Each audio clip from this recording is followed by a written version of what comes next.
Hi, my name is Grace Nichols, and this is Lab 3, Black Hole.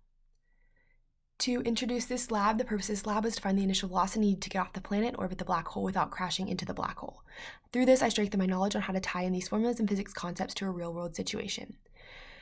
Information and knowledge and formulas for this lab, needed for this lab, is P equals mv, the momentum formula, the velocity update formula, position update formula, the Newton's second law, how to find a unit vector, and Newton's second law should include momentum and F equals ma, how to find parallel and perpendicular components of momentum, and the force, how to find the force due to the gravitational pull on different planets on an object. The purpose of Model 1 was to fundamentally and theoretically derive the calculating the mass of the black hole based on conditions at a specific point in time, involving the concept that the net force equals dp/dt, which is the change in momentum over change in time.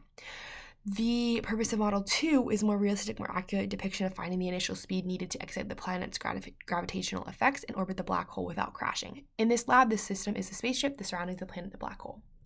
Preview results. Both of these pictures are from the part 2 of this lab, but the idea is the same. Again, these two pictures are taken in slightly different moments of time, but they represent the same idea. The left picture, the ship's speed is the speed of light, which it cannot be greater than the speed of light, but it can equal. In the right, the ship's speed is less than the speed of light at 2.5 e to the 8th, but here we get the planet's orbital speed, orbital period, and the results from it.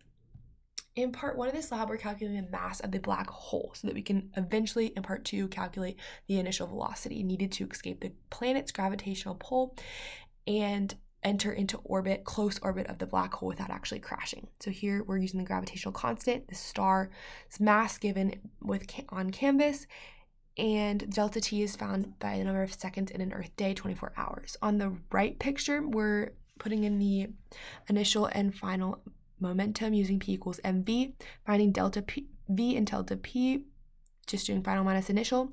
dp/dt is change in momentum or change in time. F net, due to Newton's second law, is dp/dt. And then p hat is just the unit vector of momentum. D mag of p/dt is just going to be the magnitude of the final momentum minus the magnitude of the initial momentum over delta t.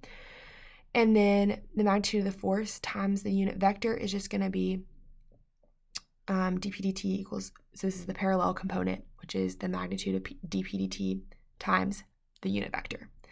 The F net parallel is just going to equal dp/dt parallel due to Newton's second law, and then the perpendicular component of momentum is just going to be found by subtracting the parallel component of momentum from the actual overall vector of momentum. This is based on that triangle theory.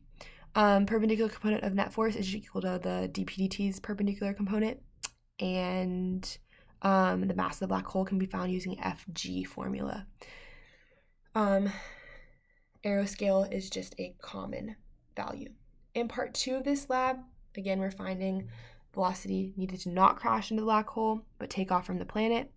Black hole's mass is found above, and this comes from part 1. And then at the bottom of the left-hand picture, the ship's speed, that's just from trial and error. It has to be less than the speed of light, which is 3 e to the 8th. On the right picture, we're just calculating the distance from the black hole to the planet, doing the planet's position minus the black hole's position, finding the unit vector from that, and then using FG to calculate the force of the black hole on the planet. And then we're doing that same thing except ship to the planet, and then adding both of those forces to get the F net force on the planet. Same kind of thing to do the F net on the ship, using black hole to the ship, planet to the ship. Then we use the velocity and position update formulas to update the planet's position and velocity and the ship's position and velocity.